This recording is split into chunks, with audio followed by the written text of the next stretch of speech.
La primera, no voy a ser largo.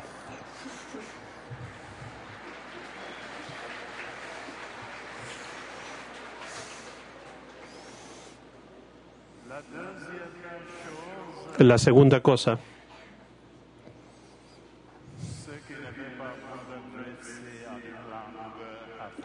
no les voy a hablar en lengua africana.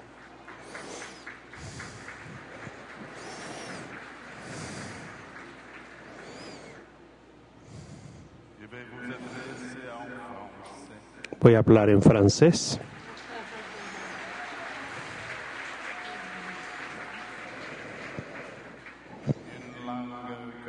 Una lengua que conozco poco.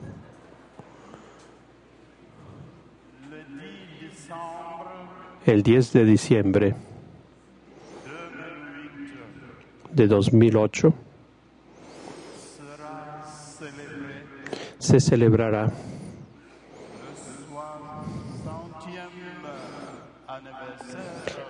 el 150 aniversario o 60 de la adopción de la 60 años de la Declaración de los Derechos Humanos, que tuvo lugar en la ciudad de París el 10 de diciembre de 1948.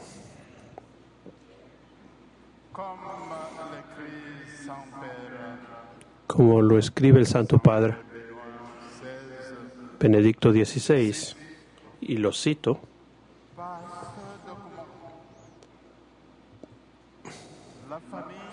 por este documento, la familia humana quiso reaccionar a los horrores de la Segunda Guerra Mundial, reconociendo que su unidad está fundada sobre la igual dignidad de todos los hombres y poniendo en el centro la convivialidad de los hombres, el respeto de los derechos fundamentales de todos los individuos y de todos los pueblos. Benedicto XVI, mensaje para la Jornada Mundial de la Paz 2008. No es pues sorprendente que el Congreso Internacional Eucarístico, cuyo tema central es precisamente la Eucaristía, don de Dios para la vida del mundo, que coincida también con la celebración de este 60º aniversario y que pueda poner en relieve el lazo entre la Eucaristía y los derechos del hombre. Aún más, el texto oficial de orientación del Congreso Eucarístico precisa que el evento debe dar un lugar importantísima a la dimensión social de la Eucaristía. La Eucaristía tiene una dimensión social.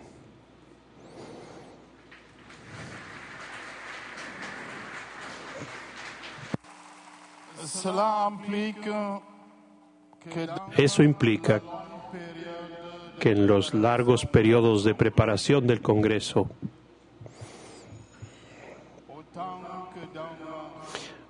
al igual que en su programa de actividades, herramientas de reflexión y diferentes iniciativas han favorecido una conciencia de las problemáticas sociales de la fe y la necesidad de compromisos concretos en la ciudad del mundo. Varios textos que vienen del magisterio de la Iglesia nos recuerdan esta articulación necesaria entre la Eucaristía y la ética social. Estos mensajes, por ejemplo, del el 11º Sínodo de los Obispos que se tuvo en Roma en 2005, nos da testimonio, y voy a citar este documento. Enfrente del Señor de la historia, enfrente del futuro del mundo, los pobres, las víctimas cada vez más numerosas de la injusticia y todos los olvidados de la tierra nos interpelan. Sus sufrimientos no pueden ser extranjeras a la celebración del misterio eucarístico, que nos invita a todos a obrar por la justicia y la transformación del mundo de una forma activa y consciente, asegurada en la enseñanza social de la Iglesia que promueve la centralidad y la dignidad de la persona.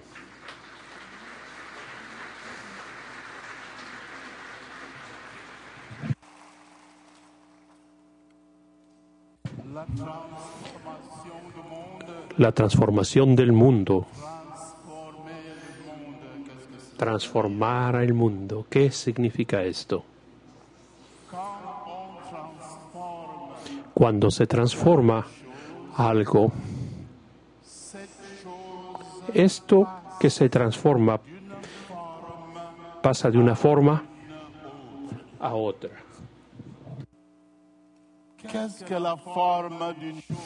¿Cuál es la forma de algo? La forma de algo es lo que hace que esa cosa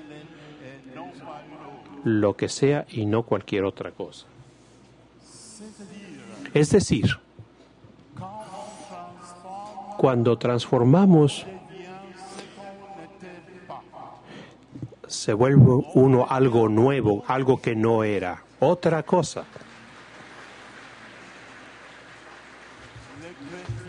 El cristiano transformado, que debe transformar el mundo, porque es cristiano, tiene valores para transformar el mundo que los otros seres, que los otros hombres que no son cristianos no los tienen. No podemos transformar el mundo si no somos nosotros mismos transformados. Recientemente, en la exhortación apostólica Sacramentum Caritatis, el Santo Padre Benedicto XVI escribe, y lo cito: la unión con Cristo que se realiza en el sacramento nos abre también a una novedad en las relaciones sociales. La mística del sacramento tiene un carácter social, y en todo eso, a quien lo recibe,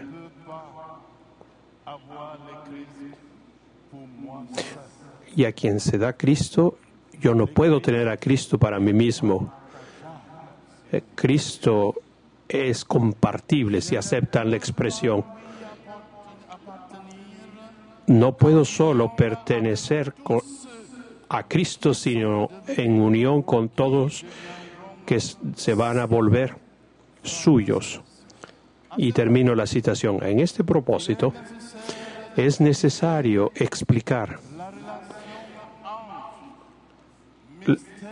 la relación entre misterio eucarístico y compromiso social. La Eucaristía es un sacramento de comunión. El hecho que recibamos el cuerpo de Cristo, por ese hecho nos volvemos comunión, pensando en el otro. Entre hermanos y hermanas nos volvemos verdaderamente hermanos y hermanas, sin cuestionar y sin preguntarnos sobre el origen del otro. El otro es cristiano, yo soy cristiano, por lo mismo somos uno.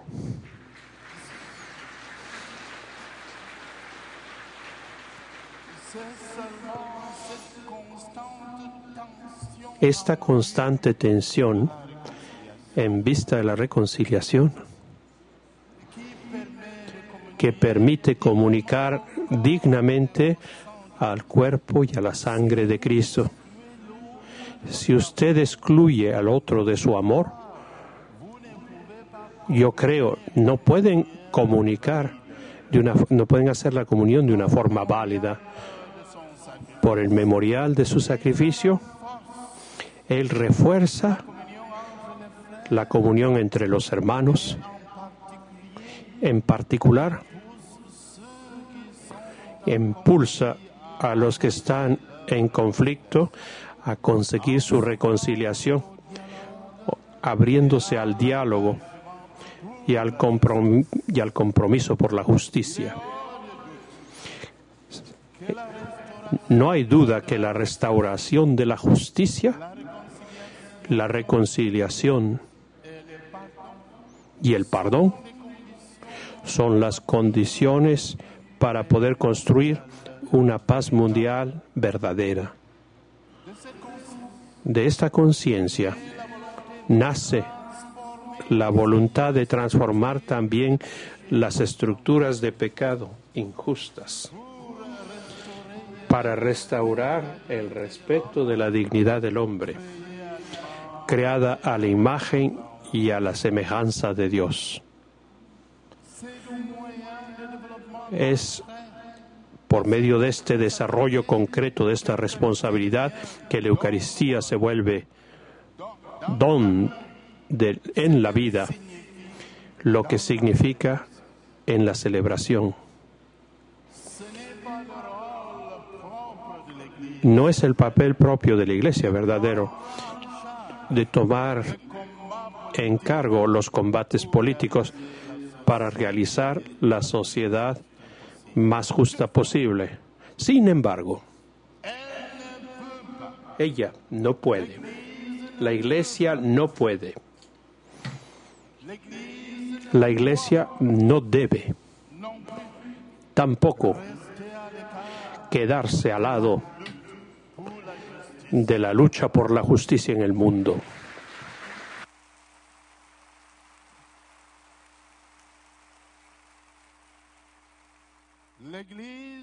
La Iglesia debe estar insertada en ella por el camino de la argumentación racional y debe despertar las fuerzas espirituales sin las cuales la justicia, que requiere siempre renuncias, no puede ser afirmada ni puede ser desarrollada. Lo que el mundo necesita es una espiritualidad, y una espiritualidad que yo llamaría una espiritualidad mundial. Sin lo espiritual, el mundo no puede nada. Sin Dios, el mundo no puede nada. en la perspectiva de la responsabilidad social de todos los cristianos, los padres sinodales recordaron que el sacrificio de Cristo es un misterio de liberación que nos interpela y provoca continuamente nos ofrece un llamado a ustedes que me escuchan, a ustedes los fieles de Cristo, para que sean realmente artesanos de la paz y de la justicia. Aquel que participe en la Eucaristía debe, en efecto, comprometerse a construir la paz en nuestro mundo, marcado por tanta violencia, guerras y hoy, de una forma particular, por el terrorismo, la corrupción económica y la explotación sexual de los otros.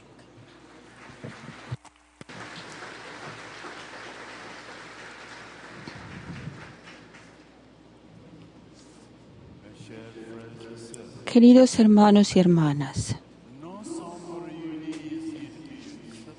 estamos reunidos aquí desde hace una semana para reflexionar sobre la Eucaristía.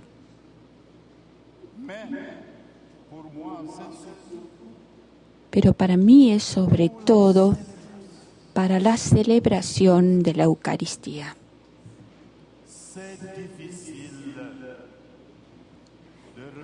Es difícil reflexionar sobre la Eucaristía. No es fácil comprender la presencia real.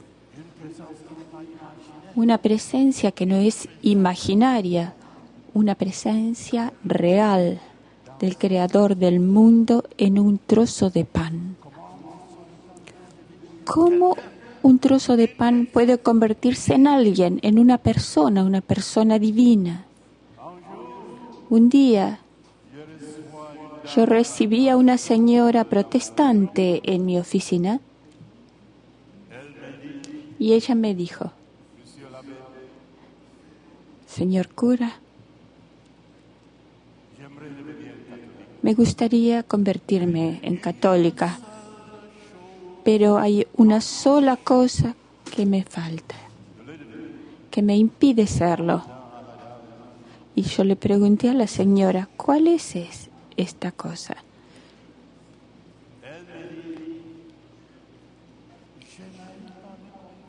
Ella dijo, yo no puedo convertirme, que alguien que me puede creer que un trozo de pan puede convertirse en alguien, cualquiera sea las palabras que uno le dice, como pretenden hacerlo. Yo le dije a la señora, yo tampoco comprendo nada.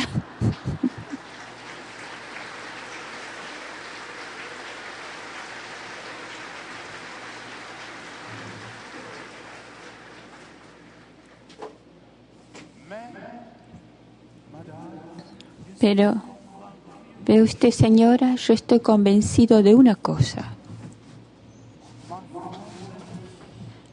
Mi fe me dice que eso es posible. Con Dios todo es posible.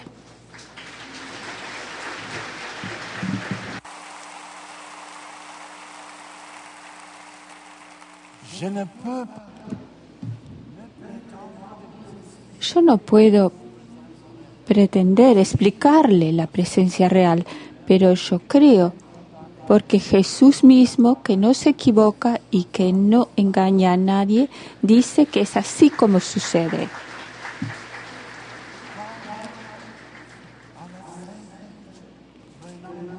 Así como en la cena, tomando el pan, Él dijo a sus apóstoles, tomen y coman, esto es mi cuerpo. Tomen y beban, esta es mi sangre. Yo creo.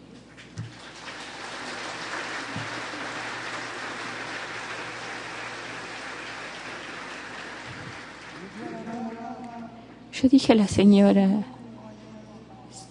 si usted no cree en esto, yo no puedo hacer nada. Si usted no cree en la presencia real, usted no puede creer en la Santísima Trinidad. Son misterios cristianos. Lo que se llama la matemática trinitaria. ¿Qué es esta matemática trinitaria? Nos dice 1 más 1 más 1 igual 1.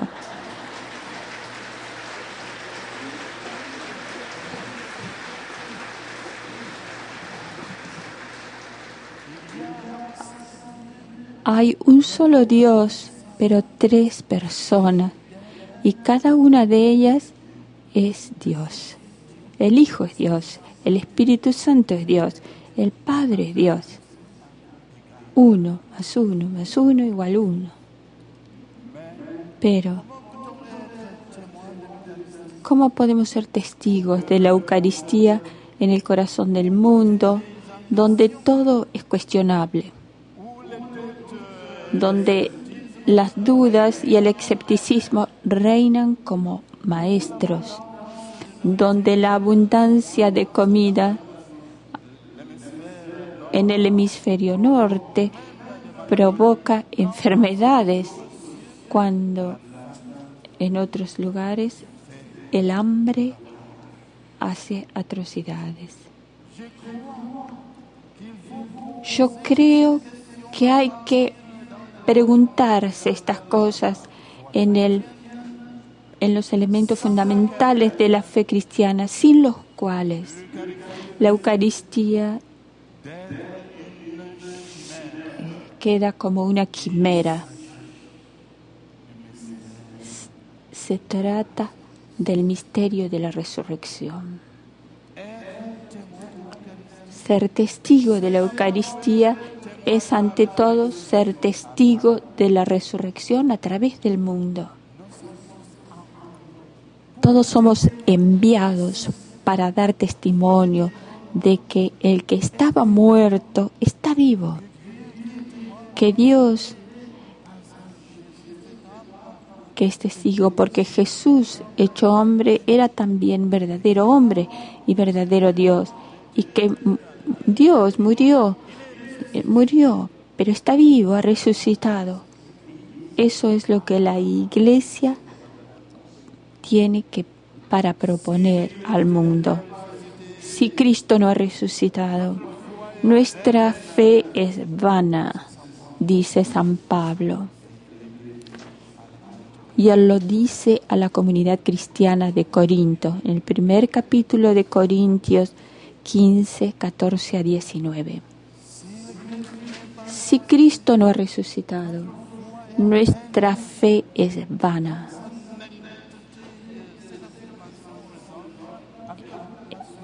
Con honestidad, esta afirmación resuena provocando, diciendo a priori, ¿quién podría decir lo contrario? Y hay, durante generaciones, los cristianos repiten esta evidencia primera. Y siglos de experiencia cristiana han enracinado en ellos. Si el Hijo de Dios no ha resucitado,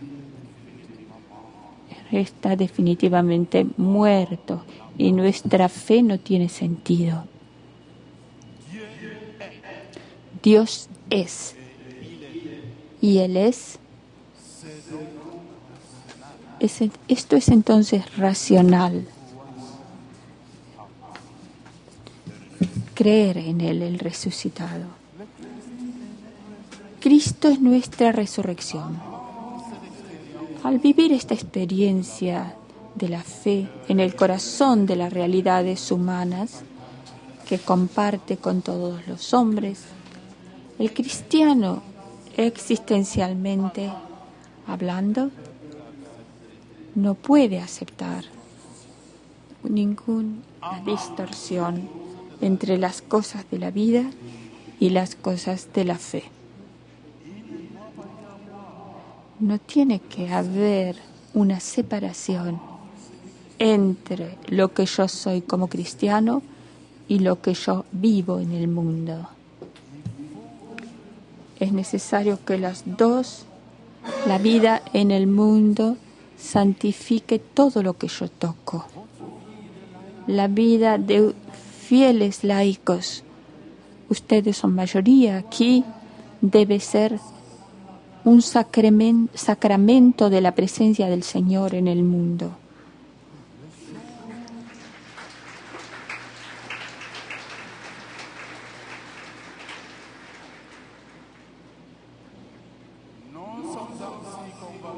Estamos así convencidos que a partir del misterio de la resurrección podemos abordar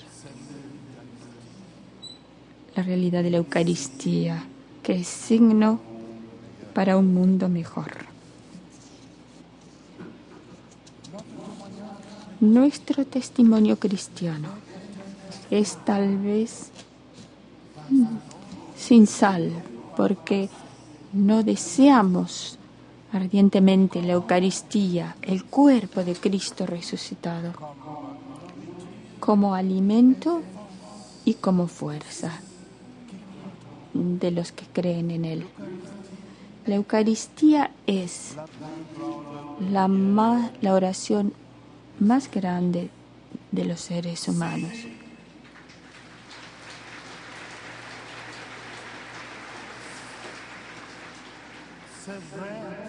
Es verdad que cada uno de nosotros, como católicos, está obligado de ir a la misa cada domingo. El día del Señor, sí, es verdad, pero si ustedes pueden hacerlo,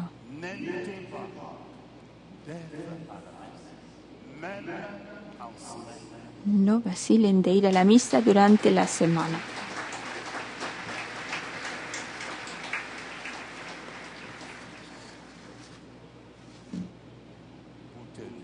Y para terminar, yo dije que no iba a ser largo. Ustedes lo han seguido.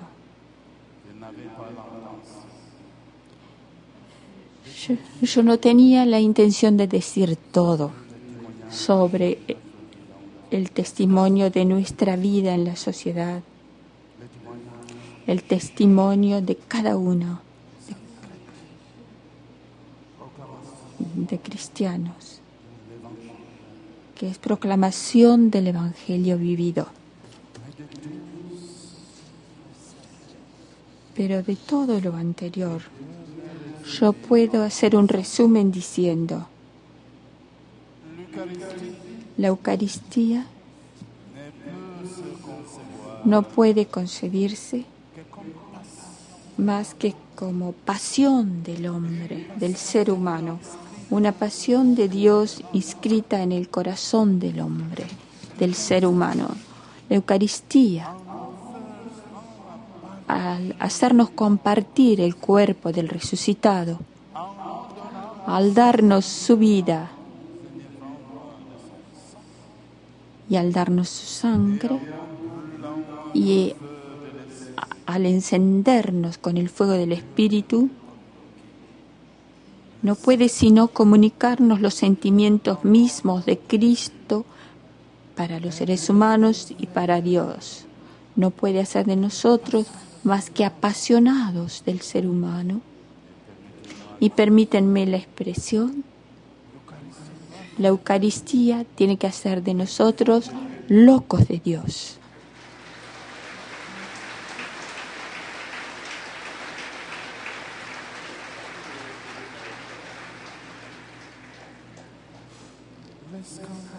El escándalo sería que haga de nosotros seres atrofiados o de personas que se van tristes. Su verdad en el mundo de hoy es ser apasionados del amor, de la verdad. ¿Y qué es la verdad?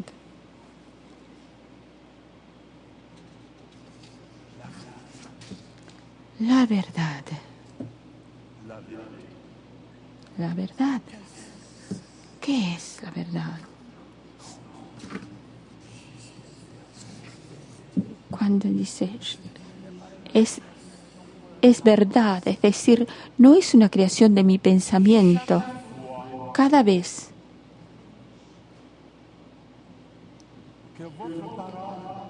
que la palabra de ustedes es la expresión de su pensamiento, ustedes dicen la verdad. Cada vez que la palabra de ustedes contradice lo que ustedes piensan, ustedes son mentirosos.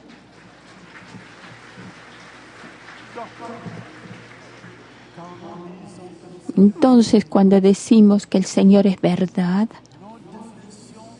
nuestra definición tiene su sustancia de lo que Él realmente es, de lo que Él tiene.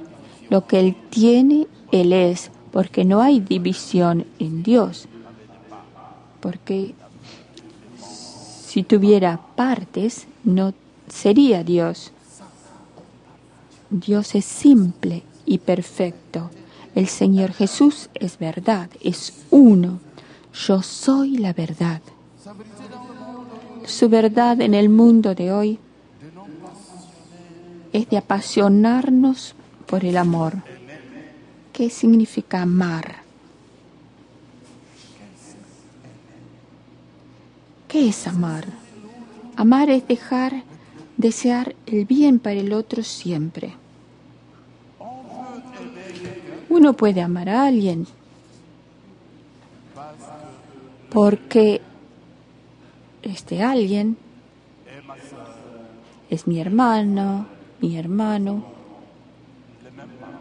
tenemos los mismos padres. ¿Qué hay de cristiano en esa manera de amar? Nada. Es naturalmente bien. Dios lo ha querido. Pero este amor no tiene nada de específicamente cristiano. Yo puedo amar a alguien porque me ama. ¿Qué hay de cristiano en eso? Aún los ateos aman a aquellos que los aman. No es necesario ser cristiano para amar a su amigo. Los amigos no son enemigos. Entonces, no hay nada realmente cristiano. Una joven puede amar a un joven y un joven puede amar a una joven para poder casarse. ¿Qué hay de específicamente cristiano en esa manera de amar? Nada.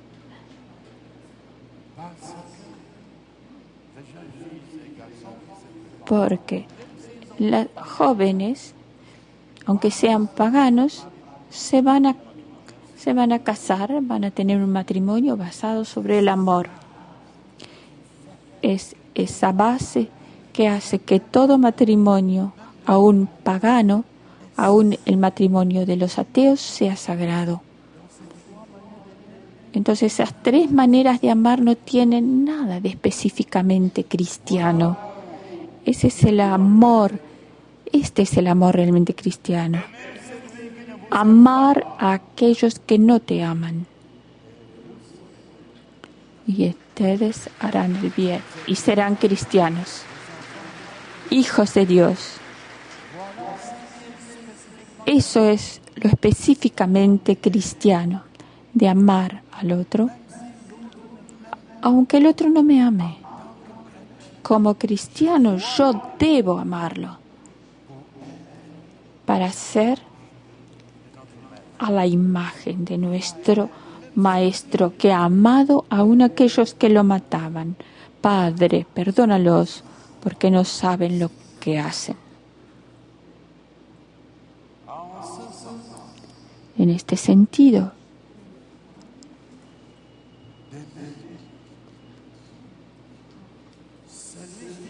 de amar, el que ama se convierte en un sentido peligroso. Puede amar hasta sacrificarse. Es como Jesús. Ámense ustedes unos a otros como yo los he amado. Como Él nos ha amado hasta dar su vida por nosotros. En este sentido, el hombre eucarístico, el ser eucarístico, es enormemente peligroso, ardiendo por el fuego del Espíritu, y cuya única preocupación es extender este fuego y ser incendiario. Es ser humano de audacia. Es persona que desafía. Es persona de un radicalismo evangélico y absoluto.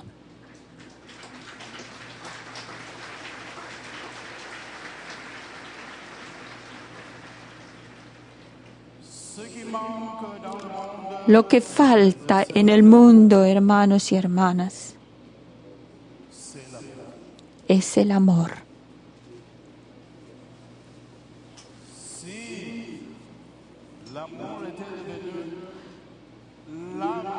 Si el amor fuera el alma de la humanidad,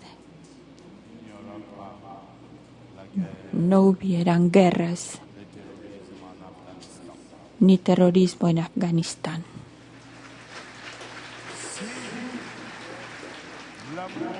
Si el amor fuera lo que anima a todo ser humano, hombre, mujer, no existiría la guerra de Irak. Si el amor fuera el alma del mundo, no existirían esas situaciones políticas avergonzosas en África. No existirían jefes de Estado que quieren quedarse a todo precio en el poder. ¿Quiere quedarse allí para servir? Yo me lo pregunto. Y la respuesta no es clara.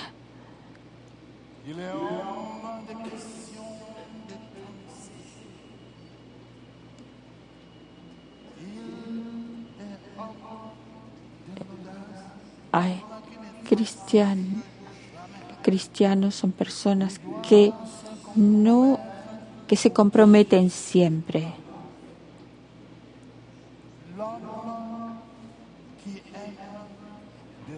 El ser humano que ama molesta a todo el mundo y da una mala conciencia a los otros.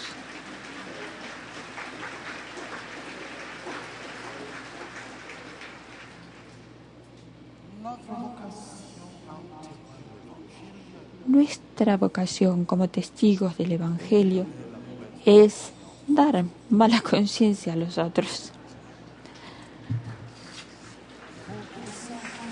para que sepan. Tienen que saber distinguir el mal del bien, y cuando cometen el mal, que su conciencia lo acuse. Yo hablé a un funcionario en Camerún, soy de Camerún yo.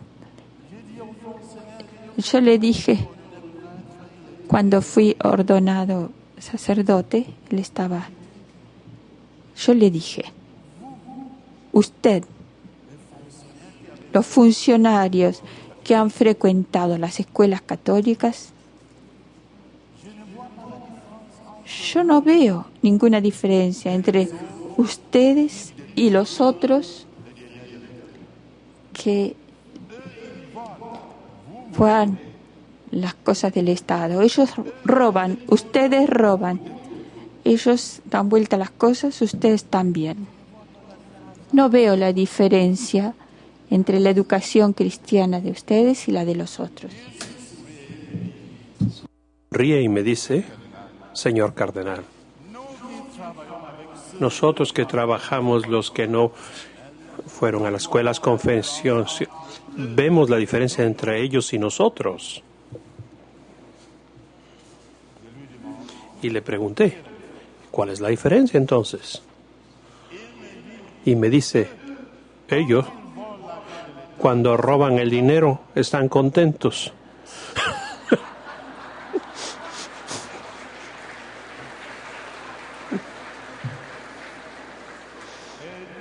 Y nosotros, cuando robamos, cuando le damos la vuelta al dinero del Estado, nuestra conciencia nos preocupa.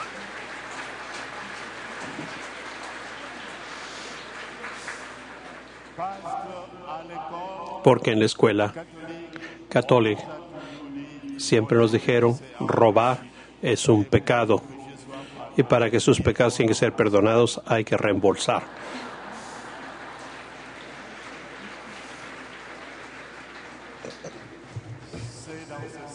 Es en ese sentido que diría que nosotros hemos, en la Iglesia, la obligación de educar la conciencia humana. Tenemos la impresión que muchas gentes en el mundo que no tienen conciencia. Y muchos son de nuestra propia fe, lo cual me preocupa. En África, muchos líderes son cristianos.